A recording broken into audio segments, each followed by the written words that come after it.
Many have heard stories about people who suddenly wake and feel the precise moment of a loved one's serious injury or death. Some refer to the phenomenon as the gift of discernment of spirit. This gift is much like a psychic bond that exceeds ordinary daily instincts. Men, women, and children can feel these dreadful premonitions of loss. I would take it a step further and suggest all species have a similar capability. Some speculate that these spiritual moments are initiated intentionally by a departing spirit and a need to say goodbye. Still, I wondered why some claim to have these final opportunities when others don't. Not having that last moment didn't mean it was impossible. Yet, I was unprepared to accept that Mardis came to me in my dream when she passed away. With Mardis, there was plenty of warning. I knew her time was ending. It was predictable. I was also aware that stress causes physical effects on the body. Tinnitus, ringing in the ears, is just one of many examples of noticeable internal impacts on our perceptions.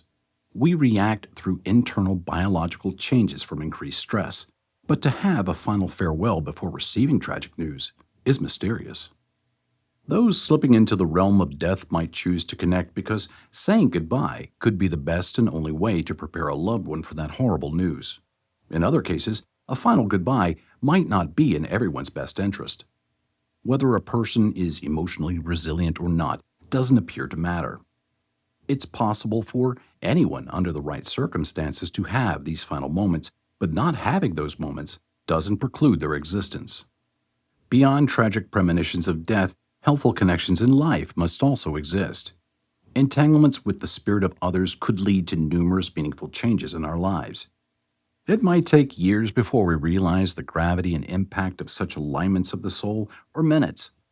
I tried my best to piece together other moments in life when desperation and hope in my spirit might have cried out in a wave of sorrow and aligned with others in the world.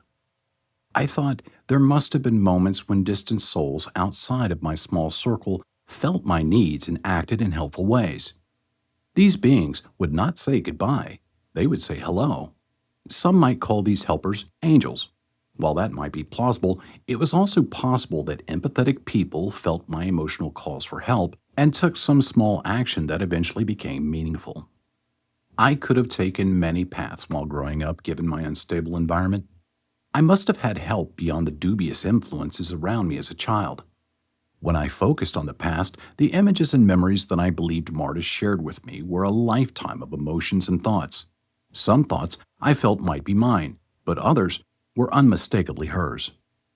As I searched for examples of the same type of connection with others, I challenged myself to recall just one of those momentary connections and alignments. I drifted back to a Thanksgiving with Mardis as I considered a possible link. Ordinarily, at Thanksgiving, Mardis would have fussed over food. She would only look away long enough to give us cold and angry stares of disapproval. During this particular holiday, she silently fixated on the evening news.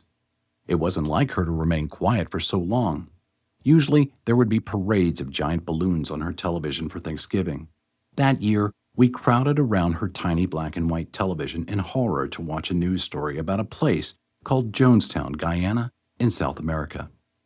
The news reported that the People's Temple Agricultural Project members collectively drank a cyanide-laced grape drink called Flavorade, committing mass suicide. A congressional representative, his staff, and several journalists were also murdered as they attempted to board their plane to leave the compound. They were intercepted and shot multiple times. The few survivors only escaped by playing dead. The broadcast confirmed that more than 900 people were dead, and the footage showed bodies stacked several layers high. It was a gruesome image. Nearly 300 children were among the lifeless in Guyana, and at the time, I wondered how many of those children were my age or younger. I was just a kid. I didn't exactly know what a cult was, but hearing the title Reverend to describe their leader, Jim Jones, disturbed me. This tragedy was my first glimpse of how extreme psychological manipulation can impact the masses.